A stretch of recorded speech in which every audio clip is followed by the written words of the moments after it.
Hello, my name's Will, and what I do is I talk a lot around workplace violence. That incorporates many different subjects. Now, every now and again I get questions, or I get, shall we say, problems, and what I try to do is make a little video that highlights that and hopefully, shall we say, gives help to other people.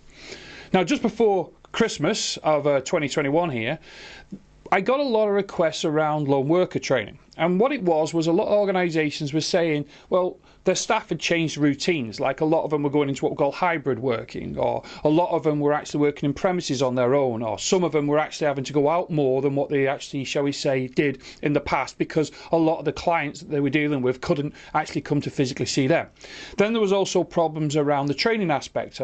It was hard to get people together because obviously the pandemic restrictions, and then there was also other things, even communication problems, where we had issues to do with where some people were not comfortable with using Zoom. So there was an immense amount of things. But what I found very interesting talking to our new clients was that they never actually thought of, shall we say, lone worker training as a potential risk to look at, in the sense of to look at it in a, shall we say, we would do with any type of risk. Like I asked them to take the time, and that's what I did with them. Identify what the actual issues was with the actual staff. What was, shall we say, the change of routine?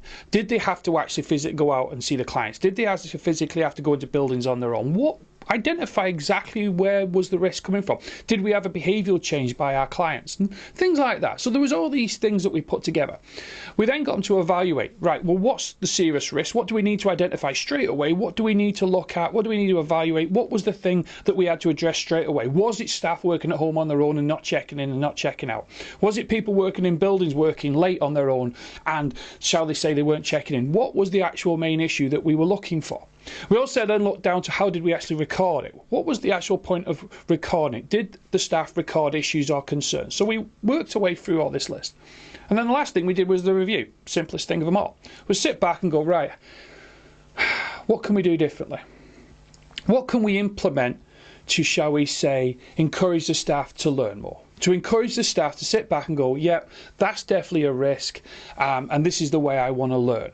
And that's what lone worker training is. There's no one model. There's no specific routine. I deal a lot with instances where good trainers that have gone in and, shall we say, trained staff on going out on, shall we say, mobile working, but they actually work on premises on their own, or vice versa. And that can have that main concern sometimes. So I always look at it from the point of saying, right, what can I actually do differently to encourage the staff to learn?